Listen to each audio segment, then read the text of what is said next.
Zoti Islami, si e shikoni fatin e Belinda Ballukut? Çfarë e pret atë tashmë, pasi ju thatë që në momentin që është marrë pandehur, ajo do të duhej që të ishin vendosur prangat ashtu siç ndodhi edhe në rastin e Erion Veliaj? Varet çfarë është biseduar me delegacionin amerikan para 3 ditësh. Ne nuk e dim. Ne nuk na thuhet asnjë informacion. Se ne s'dim çka bër praktikisht. Ideja është nëse do të shikojmë të gjitha investigimet, por edhe raportimet në media, por edhe denoncimet e opozitës, ajo akuzohet për shkelje të barazisë në tendera. Qoftë edhe nga Spaku si akuzë zyrtare. Pra, lufta akuza që ka vetëm për tendera, si ka për miliardat e popullit që ikin në xhepat tyre. Kjo është akuza. Do po akuzohet kaq, do bëj 2 vjet burka e miropafshëm. Edhe do shijoj miliardat e vjedhura nga xhepat tanë. Megjithatë, ajo nuk është se duket shumë në optimista ose në formë, po themi, pavarësisht se qeshte para kamerave kur doli nga Spaku. Ajo është një qeshje cinike, është një qeshur e një njeriu që i shikon njerëzit nga lart poshtë, nga pozicitat e forcës, të pushtetit. Ajo qeshje është një tallje e opinionit publik shqiptar, e mediave dhe të njerëzve që shikojnë. Zotri, edhe njerëz që i dhanë shumë hapësirë asaj zonjës. Ajo, pra të zonjës ka si të dhënë zyrtare se përse akuzohet. Të tëra janë hamëndësime dhe muhabete kapenesh nga media. Nuk ka gjë konkrete, nuk ka akuzë konkrete, kaq. Zoti Islami, bët fjalë për akuzën zyrtare të Spakut, nëse e keni lexuar, i cili është marrë konkretisht me rastin e tunelit të Llogaras, ku e akuzon Belinda Ballukun për shkelje të barazisë në tendera. Domethënë nuk janë llafe kafenesh, është njoftimi zyrtar i Spakut. Vetëm për këtë.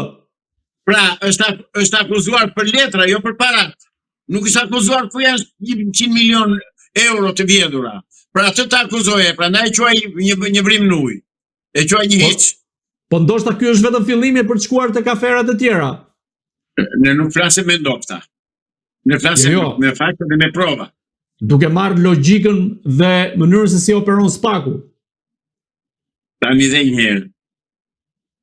Unë nuk mund të gjykoj dhe nuk mund të jap mendim se si punon dhe çfarë duhet të bëj Spaku. Unë di këtë, që kam dëgjuar që ajo akuzohet për 100 milion euro të vjedhura në tenderin në tunelin e Llogaras, për miliona të tjera të vjedhura në për rrugët e Shqipërisë, jo Kashari më të thash. Zotri, do të flasim ndonjëherë me fakte ne këtu në Shqipëri apo jo? Se fakte deri tani kemi vetëm diskutime dhe zhurmë letrash. Është marrëveshja korruptive, antikombëtare, kriminale e Sali Berishës me Edi Ramën dhe me ekipin, me të 2 ekipeve, që të mos dënohet askush dhe të ruajnë parat, të majnë parat e vjedhura, të shpëtojnë parat e vjedhura. Kjo është e vërteta, zotëri. Të kalojmë pak te rasti Erion Veliajt, i cili u përball në gjykatën kushtetuese ku kërkoi anulimin e shkarkimit të tij nga Këshilli Bashkiak dhe më pas të dekretit të presidentit. Dhe në fjalën e tij ai akuzoi indirekt qoftë bashkëpunëtorët e tij, por edhe kryeministrin Edi Rama. Në këtë rast Veliaj apo përpiqet të dalë kundër Ramës, ta sulmoj dhe ta demaskoj atë, apo tashmë është i mbaruar politikisht dhe juridikisht nga ana tjetër? Shiko, këta janë një parti që asnjëherë nuk pranojnë drejtsinë dhe gjykimin e drejtësisë. Këta bëjnë gjyqjet e partisë dhe sipas gjyqjet të partisë varet se ç'vendim vendim ka marrë Padrinua, çfarë vendimi ka marrë Karagjozi, që drejton shtetin shqiptar sot për fat keq, Edi Rama. Ai të keqen e ka nga Edi Rama, nuk e ka nga kurkush tjetër.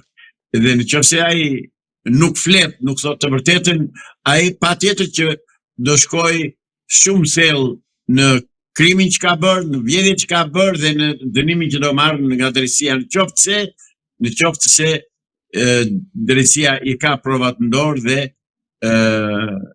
me ato e akuzon. lidhur me ankesën që bëri gjykata kushtetuese është thjesht loj manovër që bën Edi Rama nëpërmjet njerëzve të tij në gjykatën kushtetuese që janë gjithë pjesë e nomenklaturës dhe kërkojnë që të hedhë syve njerëzve që shikojnë se ja tani kjo punë do zgjidhet nga gjykata kushtetuese e tjera e tjera. Zotëri, Erion Veliaj o akuzohet o nuk akuzohet. Kaq. Spaku të dalë këto, përse akuzohet dhe çfarë ka bërë. Ose të vazhdoj punën edhe të mos merri me momente se po japim hapësirë, harxojmë kohën televizive kot skoti me njerëz që në fund të fundit tallen me neve dhe na shikojnë, ne flasim ata qeshin. Këta janë eksponentët kryesorë të partive politike dhe të qeverisë dhe me këta do merremi se s'kemi tjetër. Në rregull, po merremi vërtet, po s'kemi gjë në dorë për ta. S'kemi asnjë fakt, asnjë provë. Mirë, në fjalën kemi në dorë, nuk kemi pushtet tjetër. Po fjalën e kemi, do ta themi atëherë kur kemi diçka për të thënë dhe kur kemi një provë. Patjetër, pikërisht prandaj ta përmenda dhe rastin e Spakut që është njoftim zyrtar, sa i përket rastit të Belinda Ballukut. Ndërkohë vet Veliaj në gjykatën kushtetuese lat kuptohet që në qelitha kam një USB që ma kanë dhënë avokatët duke nënkuptuar në një farë mënyrë që ai ka materiale sensitive dhe mjaft të rëndësishme. A mendoni se Veliaj i ka këto materiale kundrejt Edi Ramës dhe ka rrëfyer në Spak sa i përket aferave të kryeministrit? Qa pret që nuk i denoncon, si se marrë vesh? Jam thoni ju, qa pret? Po të ke, a i bë shantazh, bjen, ose nuk jam bandë që të plasi dhe pret mëshirën e shefit të ti, kaq. Pret mëshirën. A ka guxim Erion Veliaj që ta denoncoj publikisht Edi Ramën? Nuk e njoh. Nuk ja njoh burrërin, po këta janë zakonisht këta fjalë s'kan burrëri, këta tipa. Këta janë thjesht marioneta në dorë të shefit. A mendoni se Edi Rama mund ta shtyjë deri në vitin 2027 ku pritet të mbahet edhe... Jo, kjo nuk do ndodh. Jo, se ka logjik. A mendoni se Edi Rama do të jetë kryeministër deri në vitin 2027 ku do të mbahet dhe samiti i NATO-s, ndërkohë nga ana tjetër ai ka marrëdhënie të ngrira me Shtetet e Bashkuara të Amerikës ku nuk vizitoi dot as Asamblen e Kombeve të Bashkuara? Thash, nuk do ndodh, thash, ai do rrëzohet nga pushteti pa ardhur vit i ri. I këtij viti? Para vitit të ri do rrëzohet nga pushteti ai. I vitit 2026? Po, me çfarë mekanizmi do rrëzohet? Se opozita duket në gjumë dhe ai vazhdon qeverisi qe. Po kur thoni opozitore, po ç'bëni kështu më pse na ulni nivelin e... Po këto po të them pra që opozita është në gjumë dhe si do rrëzohet? E rrëzon drejtësia, prokuroria e akuzon dhe e fut në burg, se ka vjedhur. S'ka punë opozite këtu. Po ndaj po them pra, cili është mekanizmi? Dyqi, gjykata prokuroria. Pra ju mendoni se me zgjedhjen e kryeutarit të Spakut do ketë një goditje edhe ndaj Edi Ramës? Jo, më pse zgjedhjen e kryeutarit, edhe ky që është, duhet ta mbarojë atë punë, duhet ta kryej. S'ka pse të presim të riun. Pse çfarë do bëj riu? Kompetencat një lloj ka si ky që është dhe ai që mund të vijë. Atëre, përse duhet?